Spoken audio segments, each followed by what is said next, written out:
Good evening.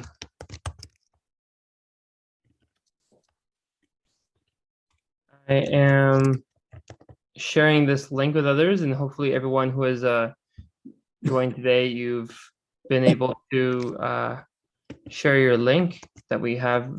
You can, if you go on the bottom of the Zoom meeting here to the participants menu and you click on the invite option, you can use that to copy the invite link and share with your friends who may have trouble if they're trying to join. You can always work with that.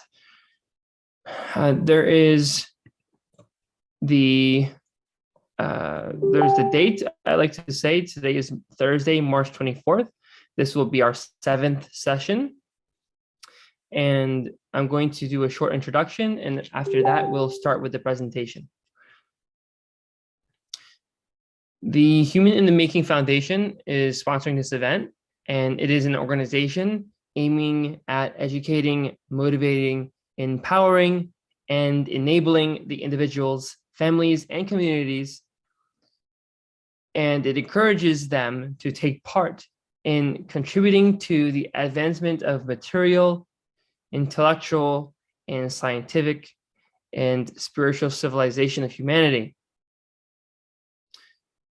Dr. Riazati is on behalf of the Human in the Making Foundation making this presentation, and there are 7 fundamental principles that are being promoted by Dr. Riazati through this Human in the Making Foundation.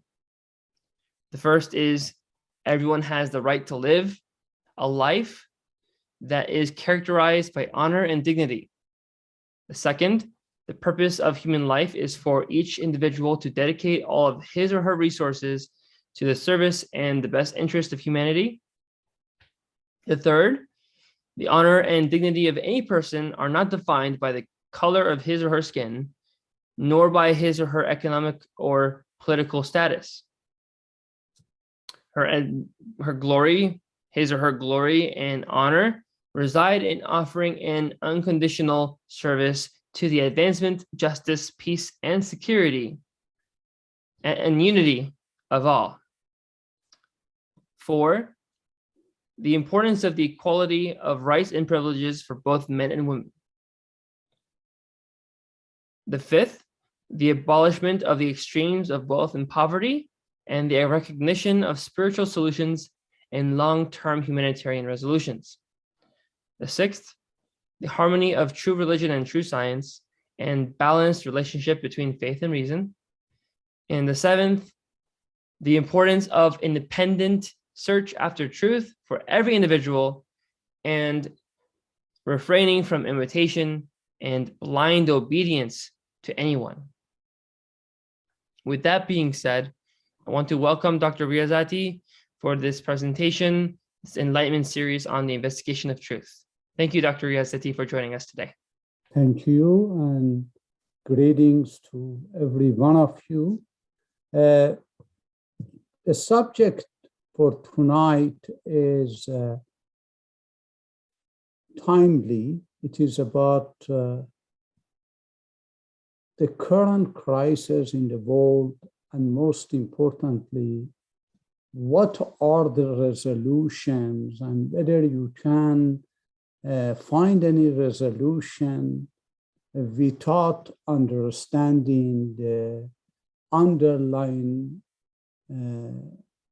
principles that have been neglected to form these problems that we see in the world. Do you know, I want to take you through the history of the people in the world who have tried to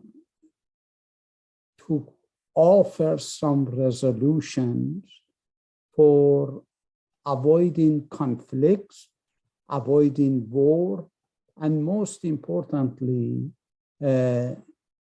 creating peace. Most of these people have recognized that peace can be created it can be maintained by contracts, by sanctions, by military, by economical powers, but none of these factors can contribute to perpetual peace. And why the people have started to think like that was because humankind has evolved from the city-state to the nation-state and to evolve to be one country, whether they realize it or not.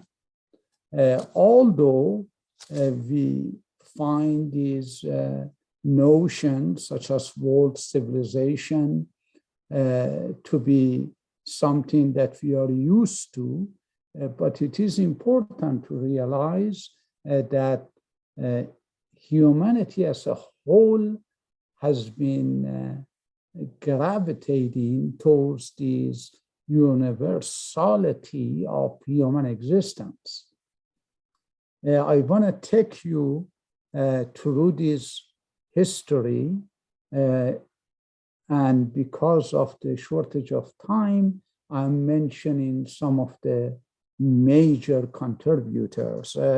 One of the people that most of you are familiar with, and you cannot leave home without it, it is like American Express, and that is Immanuel Kant. Kant in 1795 wrote an essay rather, called Perpetual Peace, that a peace which is continuous and it is universal. When Kant published this, and please pay attention, we are talking about 17th, 18th century. When he published this, it immediately was sold out because everybody was after it. And that encouraged Kant to talk about other component of peace. How do we maintain perpetual peace? And it is important that Kant believed, Emmanuel, that unless you have a law which is universal, and unless you have moral that is universal, a code of moral, he says, forget perpetual peace. He believed there is an interrelationship between political order, ethical order, and a universal law that governs every human being on the face of the planet. Kant was struggling whether it is a good idea to have a world government. He says that may be possible at some point in the future, but that requires high degree of the maturity of people who understand the meaning of power, meaning of distribution of power, and most importantly, they value human rights. It is enough to say that there is no humanitarian organization, including the human rights group that came about after World War I, after World War II, United Nations, and all the charters for the human rights. All of these have been influenced by Immanuel Kant. Kant also believed that in order to do so, you have to consider a human being as the end value of everything. It seems that Kant was mainly interested that you never can have a moral act, ethical act that would not consider human being as a whole. That is extremely important, ladies and gentlemen. You are talking about 1795. That means few centuries back. I do not want to dwell on Kant a lot, but he also believed that religion is a very great factor in establishing this peace. However, a religion which can be viewed within the limits of reason. Perhaps he's the first person after the Enlightenment period, because as you know, he was one of the originator of the term Enlightenment. And he said, you never really can become enlightened unless you do the investigation of truth yourself. Everything that you hear, you have to analyze it yourself, and that requires courage. He believed religion has to be in harmony with science, and science and religion have to go hand in hand. Again, you are talking about 18th century philosopher. This is why if you really want to understand these concepts, especially if you're a religious person, it is good to understand these works, because at the least you understand that how these problems, challenges have existed throughout time and caught the attentions of the thinkers. So Kant believed that perpetual peace requires components, requires elements. Religion and science have to be considered. And how do you evaluate it, Kant? He said it's very simple. Any law, any ordinances that violates human dignity in any shape or form, Kant said, put it aside. You may not agree with this notion, but he actually is talking about the fact that as human beings grow, mature, their scientific understanding of the world matures, and therefore a true religion has to also have progression. This is why the concept of progressive religious system or progressive revelation is something that these philosophers, especially Immanuel Kant, highly valued. And as you know, this is one of the main problems of the 21st century. People are still do not understand enlightenment. They do not understand investigation of truth. And unless they do it, you have a peace which is superficial or based on fear. According to Kant, there shall not be any peace unless you consider based on love for yourself and for humanity. It is also interesting for the peace from the Kantian perspective. You need belief in God, in life after death, and also in volition or free will of humankind. He believed that you never have peace unless it is governed by true volition. And he says volition means that you really want to create peace. And he said, God is very important here. Of course, the notion that we call God for Mr. Kant was different. Kant is simply the source of all good. It cannot be proven. It cannot be denied. The best position that you can take is what Russell says, I am not a theist, I'm not an atheist, I'm an agnostic. Why they say that? Because all the proof for the existence of God that we offer these days are only good for the age of our childhood development. So we have to ask why peace requires God.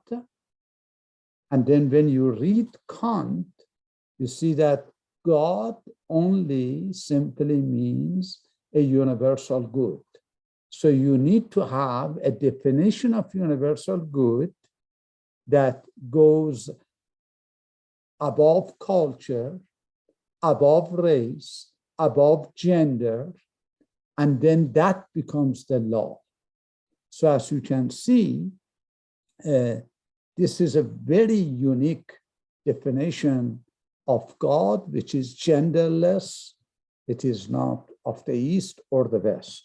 So I leave you with that. So the first book that Mr. John, you have to read tomorrow morning is Perpetual Peace by Immanuel Kant, K-A-N-T. It is interesting that even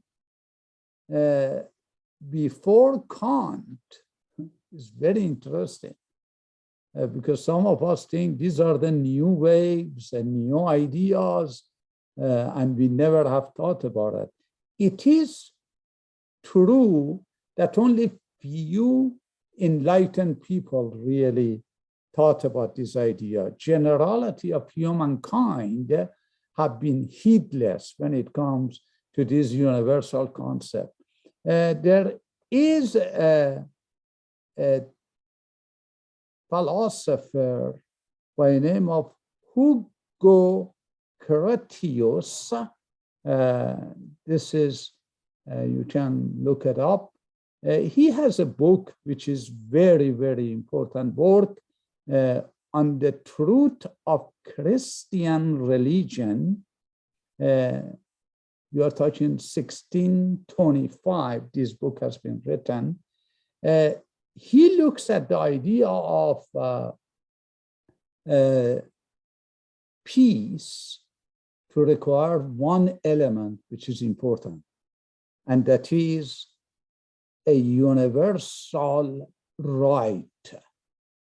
You have to have a system which goes across the nations, but it also maintains the right of the nation and individuals and the community without prejudice. And it is very interesting that he links that idea to the concept of religion of Christ. This is significantly important. How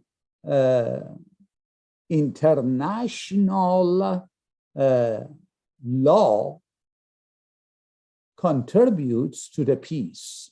As you can see, Kant mentioned that, but he mainly emphasized ethics, morality. But this gentleman from Netherlands, he, philosopher, very powerful person in terms of understanding the law and legal system, he said you need to have a universal sense of right and wrong and reward and punishment. This book is extremely important. To me, this book causes every religious person to think about entirety of human race when it talks about the law, about the reward, about the punishment. And as you can see in a country such as Iran, such as Afghanistan, you can see that the concept of rights has been violated for the minorities, for the woman. You can see in Afghanistan, it was declared that anybody past 12, if is a female, cannot go and study. So this book, this kind of books is important to say that I evaluate my religion, religious doctrine, based on whether it actually upholds the international rights, regardless of the gender and religion and so forth. Another person that again is very important to pay attention is William Penn, P-E-E-N. He was the first one who talks about creating a parliament in Europe. I don't know whether you have heard about Quakers in a group in Pennsylvania. In 1682, he was one of the founders of the Quaker movement. He believed that rather than you have men to be the beholder of power, or woman to be the beholder of power, you have to create power according to will of the people who live on the planet. He believed that the people have to be free in the way that they worship. He says, these are the components to the peace. So please pay attention. The title of this session is Component of Essential Perpetual Peace. He very much opposed any type of overpowerment of a people, of a group. He says that the people are free, however, they have to share some values. Another very important person who has contributed to the concept of perpetual peace is Montesquieu, Charles de Montesquieu from France. He lived in the 17th century, died 1750. He believed that no law is better than natural law. He says, do you see the nature? It seems to be very unorganized, but he says underneath there is an organization in everything that happens in the nature. It is very interesting that the religious system have picked up on that. Abdul Baha Abbas, in some answer question, page 1, he talks about this concept of nature to be on the surface, nothing but the opposite forces that are confronting each other, but in reality, underneath, essentially, everything that happens is actually directed by a universal law. Montesquieu, he wrote a book. This book, if you don't read it, you miss a lot. It is called A Spirit of Law. This book perhaps is the most important work that has been written after the book called Law by Aristotle. Plato, Aristotle, Socrates. So this book is very, very important because in that book, he says, do you see nature? nature has diversity of forces. He says, therefore, humankind has different races, different religious system, but they all are under one unified field. And we have to respect that. This is later on, we see that in religious system is famous as a unity in diversity. This is marvelous. When you read these books, you see how this energy that right now we observe its culmination has been initiated in the mind of the great thinkers of the world. One thing that he suggests is that he says the law by itself doesn't do you any good. The spirit of the law is very important. This is why his book also is the spirit of the law. The book, if you are Persian, has been also available, Ruh al-Qawanin, a spirit of the laws. He says, what is the spirit of the law? The law by itself don't do anything. The spirit of the law is when you consider one unity, one nobility, and it is extremely important point that he makes. If you want to see the new religious system that we have, such as Baha'i faith, Aqdas, the most important work of Baha'u'llah, in paragraph 5, he says, don't think I have revealed the mere codes of laws. Nay, nay, I have unsealed the sealed wine, which now we know in philosophical system, that means it is not the law, it is the spirit of the law. And the spirit of the law is to bring forth those noble gems that are within every human being. It is remarkable when you see this development, and as you know, and John emphasized, these zones are sponsored by a foundation that is not religious, is not political, but nonetheless, all the religious values are respected. And I only mention some of these quotations because they are relevant. My aim is not to preach any religion over other religion. I believe everyone should use his own insight to read and make their own decision. One thing that Montesico talks about, he says there should be a need for world government. That is very interesting. As you saw, Kant alluded to it, but they all said, wait. Right now you cannot do that. But he, Montesico, he says, in 17th century, early 18th century, he says, you need to have a world government.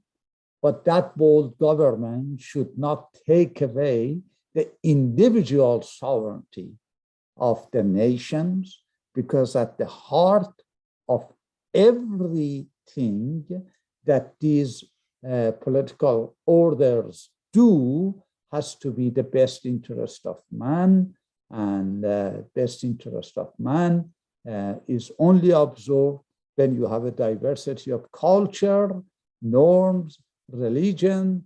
However, all of them should be evaluated by how nobility of individual and human beings are protected. John, it seems some people are in the waiting room, so I'm getting some messages. I hope you attend to it. So as you can see, world government has been in the air. Of course, we have not maybe heard about it. So it is not a new concept again. So then the question comes, right now, what should we do with this concept? Does only having an idea of the world government will help you? And the answer is no, you need a system which contains many aspects of balance of power, many aspects of checks and balances. How do you do checks and balances? Ask yourself. I don't know what religious system you're in. I do not know what is your background. Do you have a checks and balances, or do you have a hierarchy that tells you what to do, and then you just do it? Whether that hierarchy is God, is the prophet, and how do you evaluate it? How do you know, for instance, if you are a religious order, Muhammad, Moses, Jesus, Bob, Baha'u'llah, it doesn't matter, Krishna, Buddha, how do you evaluate them? Or it is a sin to evaluate them. You just have to abide. Can you abide without evaluation of the nobility of humankind? I believe personally that you need to ask yourself these hard questions in order to appreciate the concept of progressive revelation, and also any religious doctrine, whether it is understood correctly or not, that violates human nobility and unity of the community as a whole, then you have to put it aside. So anyway, Montesigo, he says, do you know what? There is one thing that you have to understand. He says, in order to create peace, you need to understand that the peace, justice, and this unity have to go together. That's wonderful. That's wonderful. But it was an idea I liked very much to ask him, how do you guarantee that? Please compare this with the works such as Advent of Divine Justice by Shulgi Effendi, a very, very complex thinker and highly evolved, highly humanitarian. I recommend it to you as a person who encourages enlightenment. And you can see how process orientation that he adopts has to be used in order to create the wish of these profound philosophers. There is another person who, again from France, 1792, he was born 1743. He was a philosopher and he was a mathematician. He says that, you know, we can have peace, of course, but in order to do that, you have to create some kind of equality for all the human beings in different nations. You also have to abolish, it is important, abolish all these layers of lower class, middle class, and high class. He says every human being is entitled to have rights to life, have a rights to well-being. And again, in order to appreciate what he says in terms of philosophy and link it to how do you bring it about in realm of action, I highly recommend reading Secret of Divine Civilization by Abdul Wahab Boss. The third requirement that Condorcet offers, French, he says the third stage is you have to reach to some kind of moral maturity and also scientific maturity to understand what does peace really mean. It is highly important to pay attention to these people. The last one that I would like to refer to is Herbert Spencer.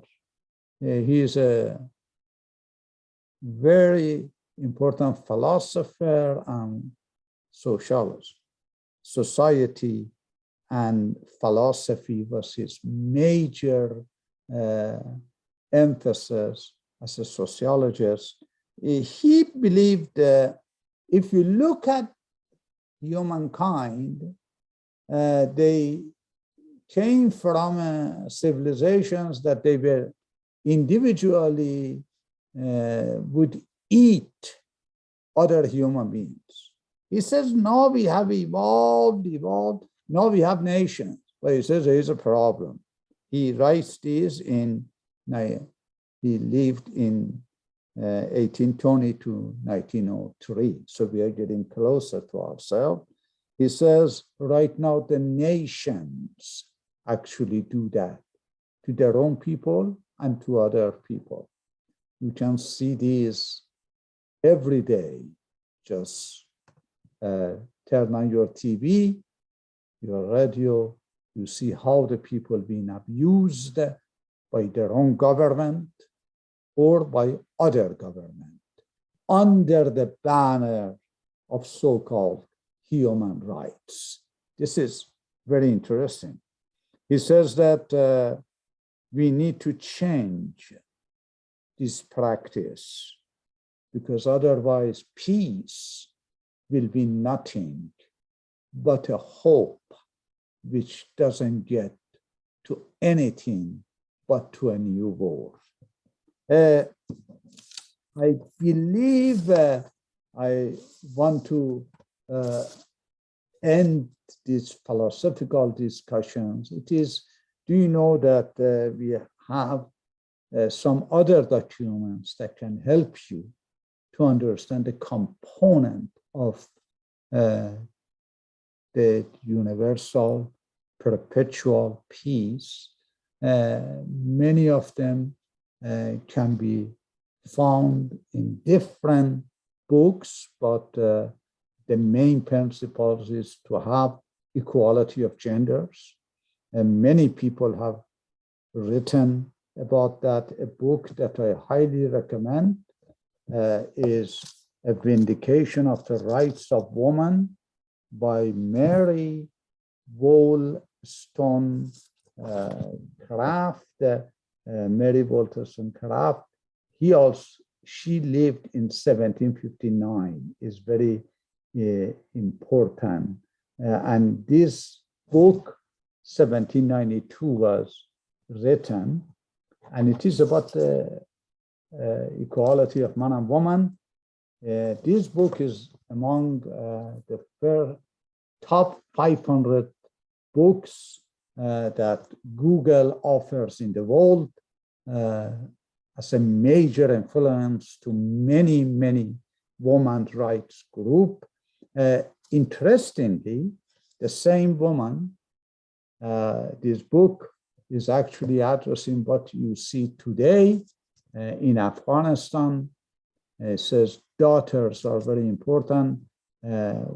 Another very major work of this person is Thoughts on the Education of Daughters, 1787. That book was written. So as you can see, all of these things are out there. We have to read it. We have to propagate it. And so equality of man and woman. What does equality really mean? Equality of rights versus responsibility versus accountability. So many things has to be considered, and these books are available.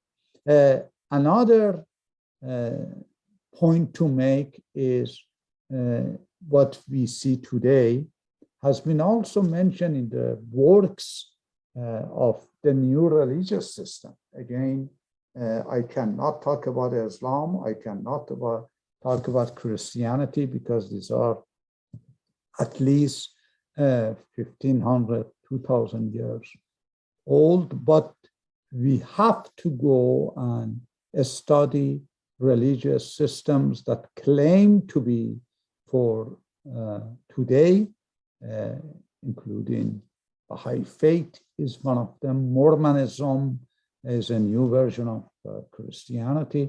We have to look at their works and see how do they offer perpetual peace, and it's not only a philosophical doctrine.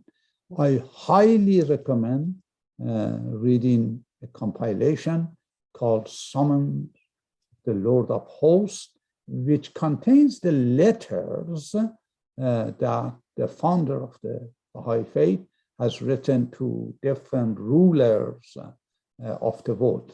I ask you to read this not because I want you to be religious. No, I want you to see how a religious founder actually has found the need for establishment of perpetual peace to be that there has to be a collective effort between the rulers of the world. It's very interesting that Mr. Biden and our European partner have to meet in Europe in order to bring that notion that we cannot simply sit down and allow one country to harm another country. Especially read the tablet to Napoleon, especially read the tablet to Queen Victoria, but read it in order to appreciate how it works, not because it is a religious doctrine. Religion is a means, ladies and gentlemen, not the end. And we have to be unbiased when we read these things. We have to ask questions from the people who write in order to find the answer to the perpetual peace. He offers, Abdullah Abbas especially, offers what many of these philosophers offer, the need for the world government, not as one that controls, rather a universal body that can maintain checks and balances in the world. The question of military and defense has been in the mind of these different philosophers. John Locke, John Stuart Mill have written a lot. It is interesting to compare it with what has been written in this new religious system. I highly recommend to read two famous tablets that Abdullah Abbas, the son of the founder of the Baha'i faith, have written to the conference of Lahey, which they wanted to create peace of some kind. Also, study the concept such as one faith. Do we really need one faith? Many of the philosophers have talked about it. Kant talked about it, and all the way to the current century. What is that religion? Is it your religion? It is their religion? Or it is a universal faith? What is a universal faith? And why do we need a universal faith? Because universal faith is neither of the East nor of the West. So is one common faith is different from one common religion? Is religion a part of a faith, or the faith is that which creates a progressive revelations at every stage of human development? So as you can see, many of these questions have to be considered in order to understand the components, I repeat again, components of perpetual peace, not only the idea, not only the notion, because this notion existed from the time of Plato, but this has become a utopian concept, but we want to say we need it. How do we need it? What guarantees its establishment? The last but not the least that I would like to mention is that these humanitarian organizations, I worked with a lot of them, it seems they want to just intervene. You need a solution which is preventive and is the result of the nobility of humankind and its maturity, not fear and destruction. You see, you had a League of Nations after the First World War. You had the United Nations after the Second World War. Why they didn't last? Because it was established based on fear to prevent something from happening again. It was mainly a control. And eventually, right now, you know, they are actually helpless themselves. These days, United Nations has become a joke. Why? Because it has a veto power. How can you have a veto power? Especially when it was created, was to prevent the major powers to create disorder in the land. So as you can see, if we need an order, it has to be based on maturity of humankind, based on peace. Please pay attention. I'm actually saying something maybe radical for some of you. Religious systems that offer that you do good because you want to go to heaven, you do bad because if you do it, you go to hell. This is not called morality anymore. This morality belongs to the childhood age. You do it because of love, love for nobility, love for human existence, love for human rights.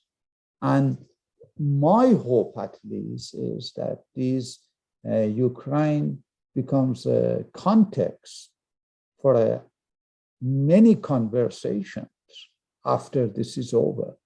If we go to the third war, that is unfortunate, although we have had enough think tanks that we could have listened to. We have religious doctrines that could be preventive, but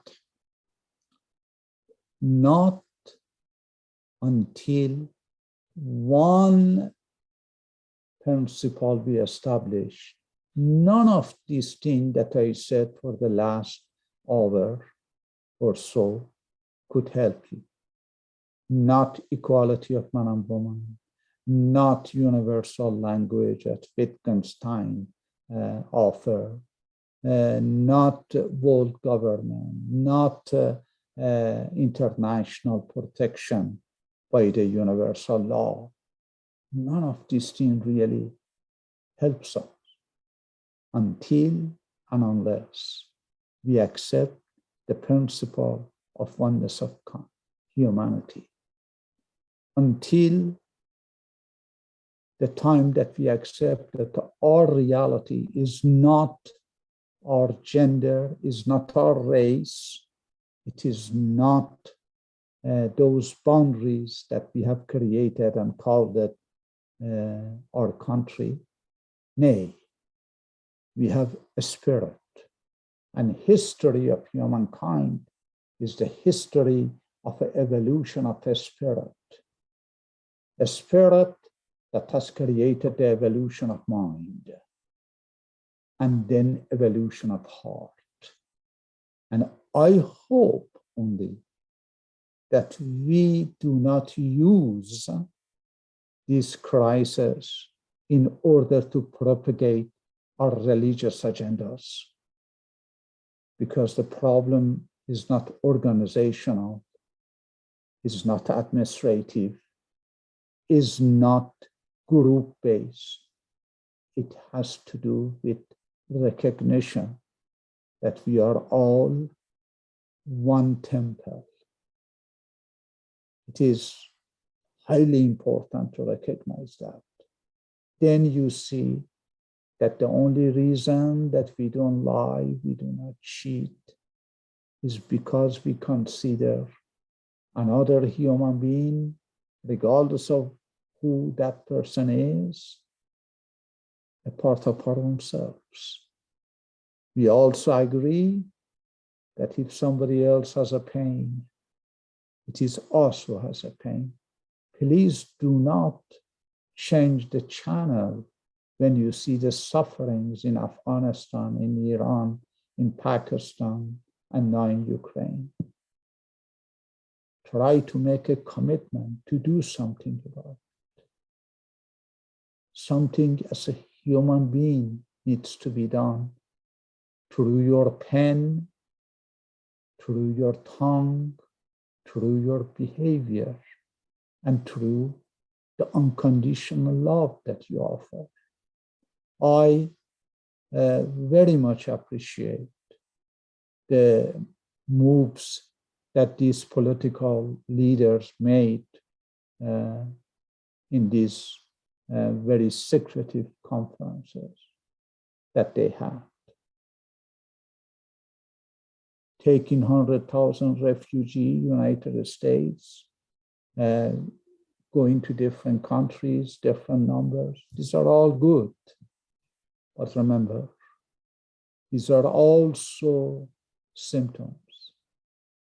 We have to understand the grass root problems. The root of the problem should be understood, and that is the concept of oneness of humankind. It is not an emotional principle, it is not a religious principle, it is not a political principle.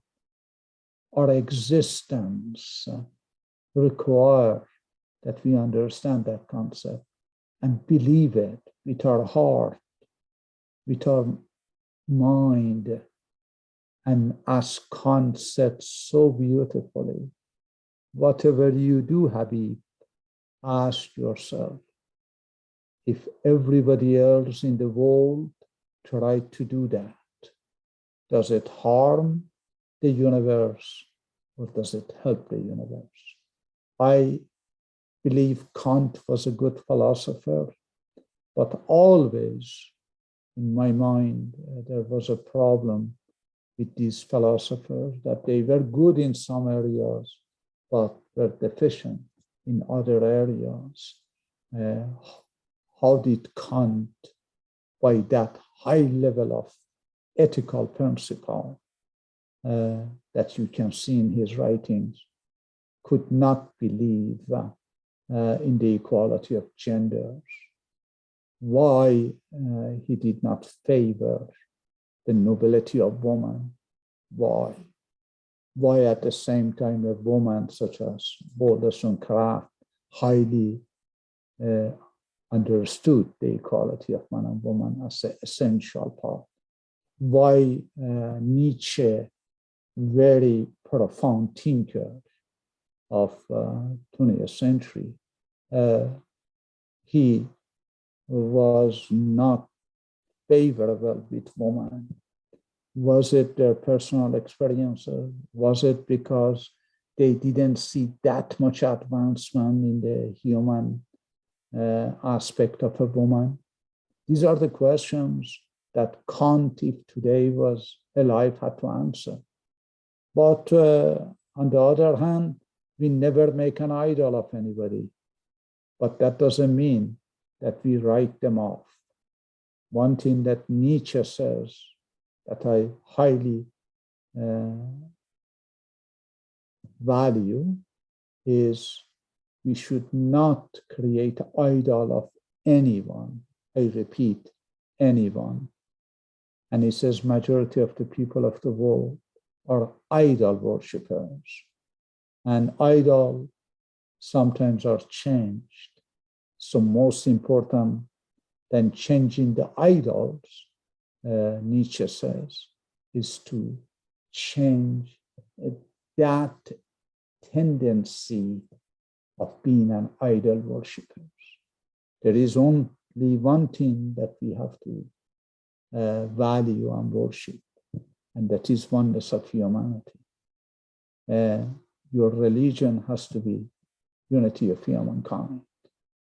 All of these systems, manifold system that you believe in, have to somehow get you to that religious, which is changeless in time, the changeless fate of God, eternal in the past, eternal in the future.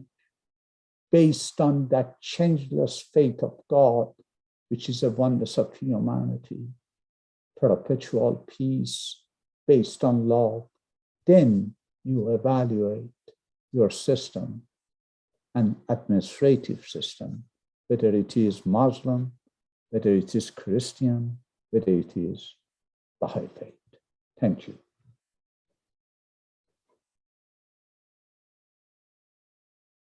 Okay, John. Thank you.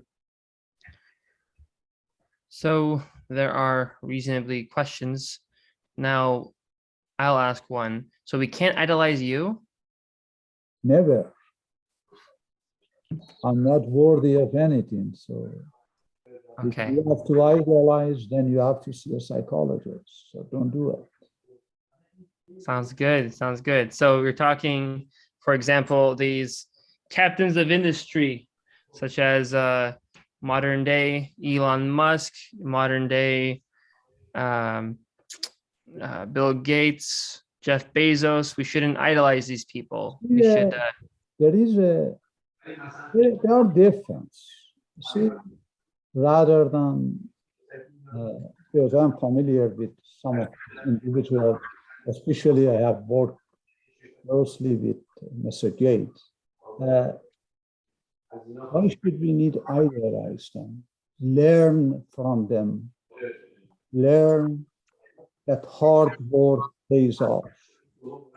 Learn that if you do your best, it's good. So rather than idealize them, try to look at ideas that they have, the efforts that they have. I say the same thing about, should I idolize Abraham? Should I idolize Muhammad? See, right now these stories are coming around. How do I idolize Muhammad? And then Muhammad has so many wives. Should I also be like him? Why should you idolize Muhammad? Muhammad is he himself says in Quran, I'm a man like you. The only difference is that I have a message. Why should you idolize anybody? Because everybody has at least 3 stations. He's a human like you and I.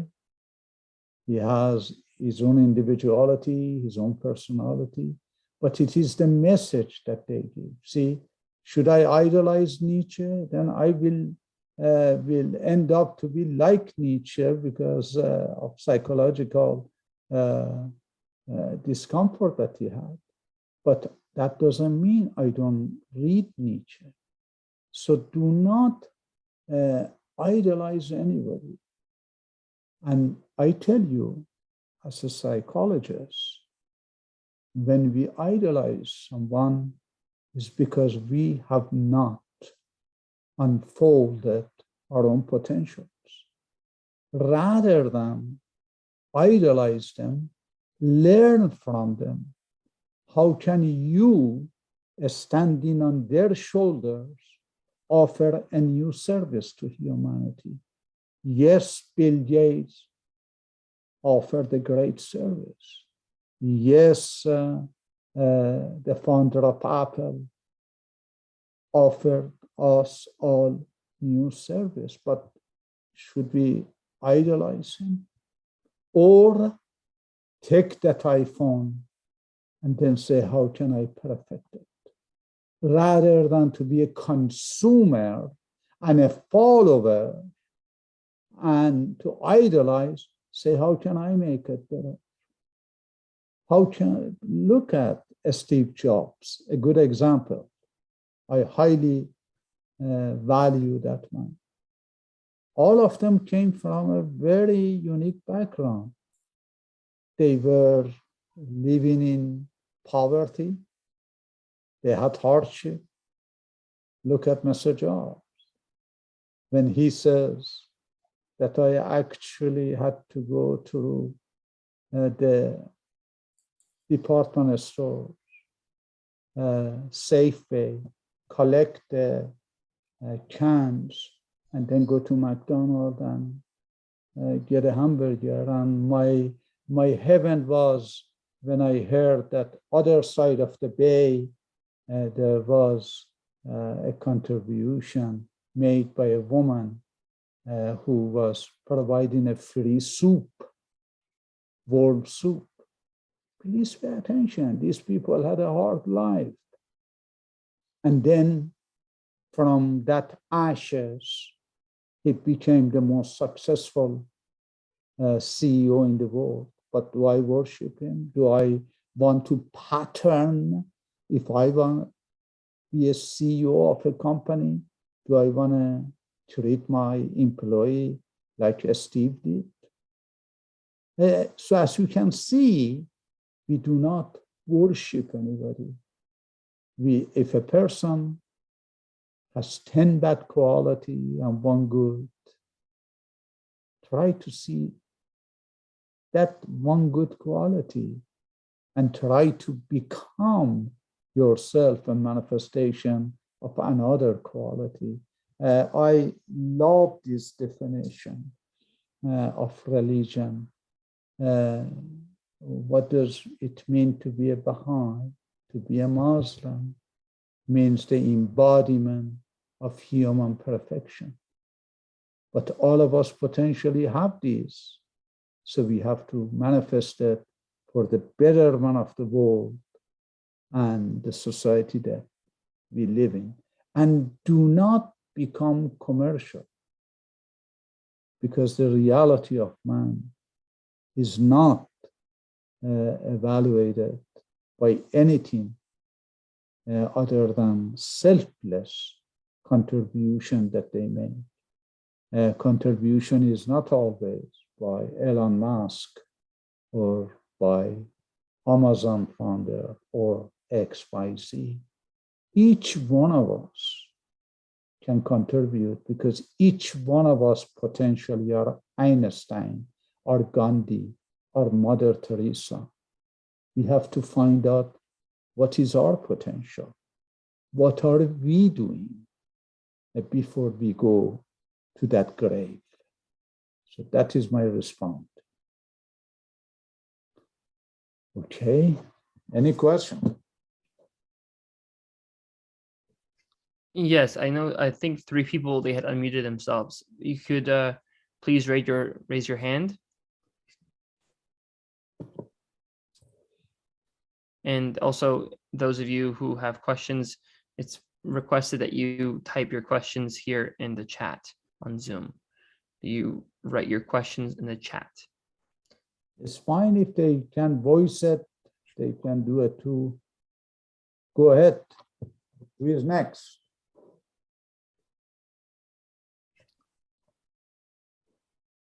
No more question? Anna, what happened to you? Why you do not have question?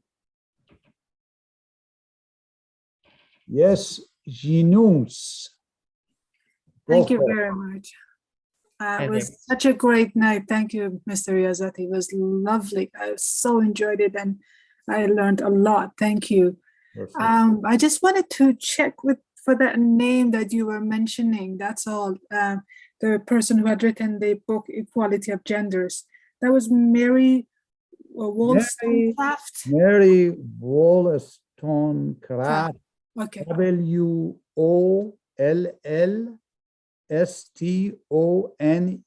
Craft. CRAFT. Okay. Mary. Thank you so much. Yeah. Of course. Another question?